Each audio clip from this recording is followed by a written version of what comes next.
In this video, I will try to show you how to select the settings for inverse time over current relay. So let me tell you what is the problem. So for example, instead of 0.34, I'm choosing zero point 0.2. So let's see what is happening. So when there will be a fault, our relay will detect this fault current and disconnect this circuit breaker, and that is obvious, and this circuit will reset our system so that it will come in operation again. But do you remember that I told you that here is a motor load? So because of this motor load, there will be a inrush current. So because of that inrush current, look, there is an inrush current, and because of this inrush current, our relay is considering this is as fault current. So we have to choose this setting in such a way that this inrush current won't consider as a fault current.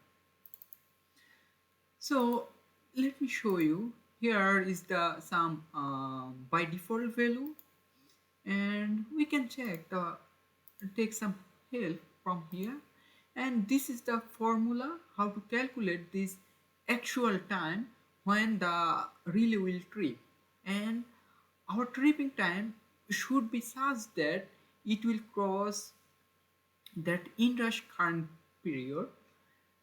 So for example, in general, here it is like around 0.5 second this inrush current will continue. So we'll trip our circuit at 0.6 second. Okay, and let me show you the full calculation.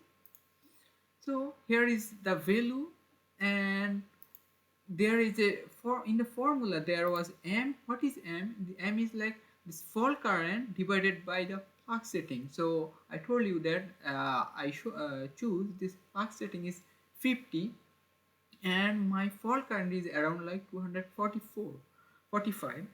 So it is like M is around 4.9, and we need to calculate this TD, and I told you that the relay will trip after this inrush current flowing time period. So it is like, so it would be more than that, so I choose that this current would be 0.6, and after calculating this we will get this time delay setting is around 3.4. So let me choose that 3.4. Okay, so let's run our system.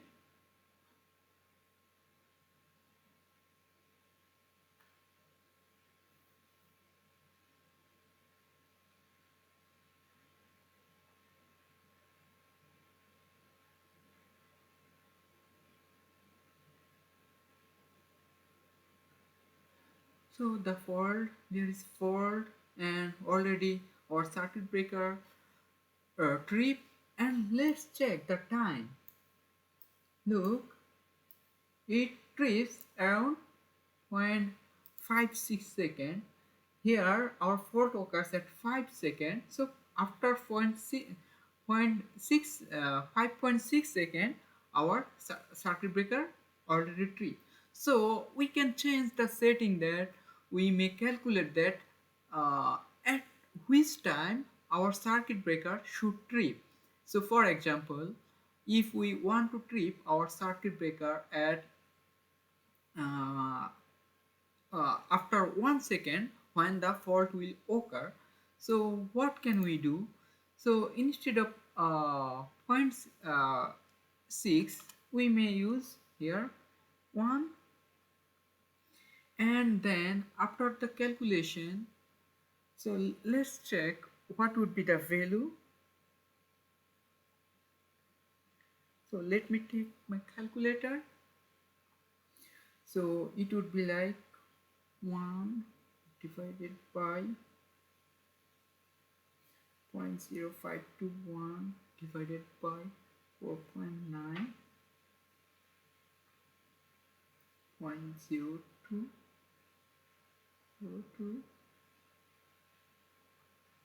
minus 1 plus 0.113. So it is like around 0.57. So it would be like around 0.57. So let's change this to 0.57. Okay, so and let's run.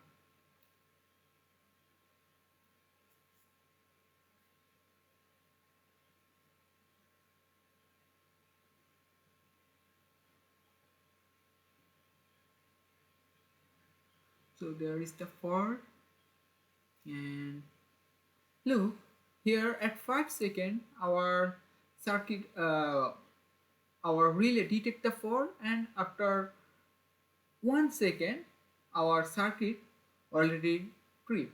So in this way we can calculate the setting for this inverse time overcurrent relay. So that's all for today.